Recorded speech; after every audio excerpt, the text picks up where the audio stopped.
Dengar bacut wahai tengku ulun teah, lun ne pegahnya masalah minta jodoh. Menyebutoi hai bangka yang lun teah, menyesalah hai bang dolah lun benepo. Minta jodoh ulun teah wahai rakan, nyekun nabi nagu bagi put boh macam. Wajib patih tanya wareh urang agam, bek salah pilih abih penglam ke ule mumang. Butoi hana salah, butoi hana salah, butoi cupo nabungan kapia.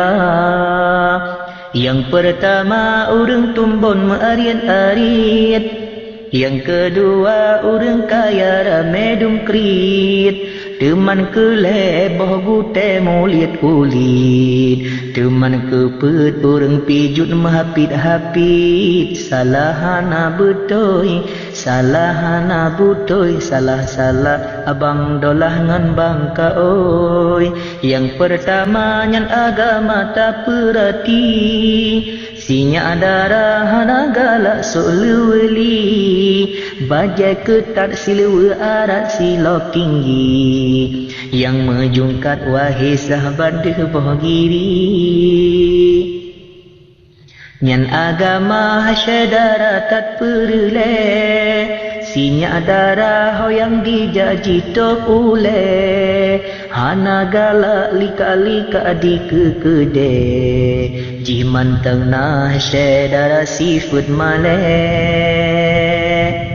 Yukalan sinya darah yang taat ke ilahi, dijipi hana lale kalan TV. Yang kedua keturunan wahai abi, geyukalan sifat ayah dengan ummi. Kadang dia cukup megah bapeng judi, kadang dima upan gegam tiap hari. Menyegan keturunan tanyo hana gob benci, hudimlah masyarakat dihormati. Teman kelek kamu tente baju tari, opanyang keing bi o mirah bibi. Lain urang, lain inang, lain tari. Nayang laga putih muka hitam gaki. Kan tari dengan budak, kan laga dengan keli. Tapi yang geyumita yang alami, nyatanya perumah laga. Data jahana gengsi, data melika-lika, ruta puwa kembali. Yang alami batami tak cukup adab, lagi tanya minta aak putih sayup. Sebab jina kana budak syid dengan ud, muka hitam jitpu putih berlagai palut. Teman kepet harta bacur wahai rakan, bener patih wahai polim nyan atranyan. Sabah anak mantang taduk ngan mak tuan, dak tablosi wahai akhi ura megang. Kepergetannya kaya tapi susah pikiran, walaupun hana kaya hodim senang. Kepe adalah kebe tak kawan-kawan, tanyo payah ihlam mak megang.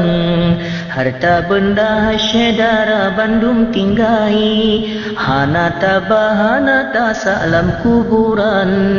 Yang nakabah apapun sikra ijagafan, baje sutra luar pasha Bandung tinggai.